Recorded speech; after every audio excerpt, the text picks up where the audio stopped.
So before I even do this demonstration, I can already tell you that just showing array and having the dialog for array interfere with my key display is going to be something that gets on my nerves.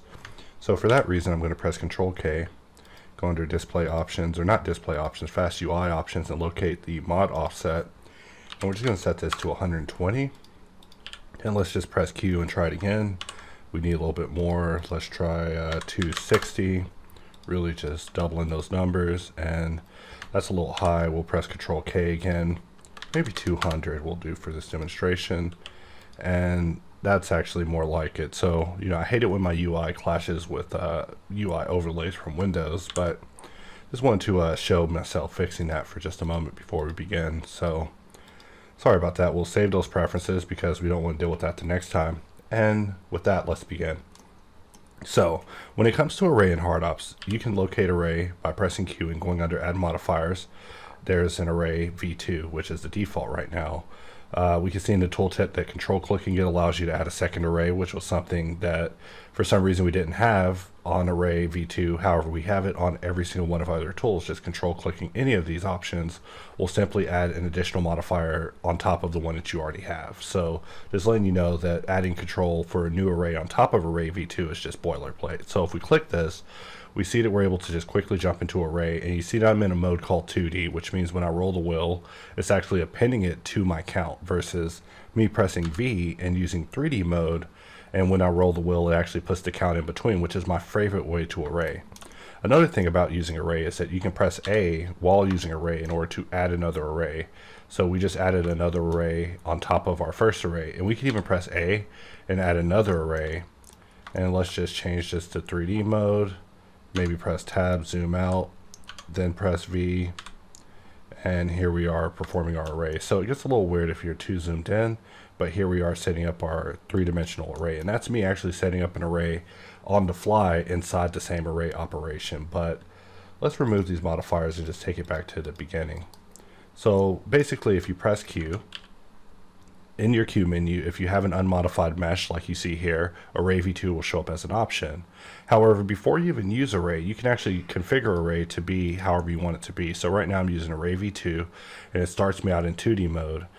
As part of my opt-ins, I actually want to opt in to being in 3D, and I also want my auto T panel, so the T panel goes away. And so if we press Q and we go under array v2, we now see that we're inside array, but we're in 3D mode. So I'll press X to change my axis, and we see that this is now the way that array starts. So the moment I'm in array, it's actually tracking to my cursor, where I can now specify how many of these that I want in between. So after clicking and applying this operation, I can then go back in and control click array again to add a second array as a second operation. So similar to how I was showing the first time, I'm just showing the amount of versatility that we try to give users with setting up arrays, setting them up, stacking them up on the fly, stacking them up on the secondary, coming back and stacking up these arrays later. In fact, we can go ahead and just bevel this, and then from here control click array to add a third array. It doesn't matter what order our modifier stacks in, we'll just be adding these as we need them. And I'm just really just trying to establish some of the foundations with how array works inside of HardOps on a basic level when it comes to using it as a fast system,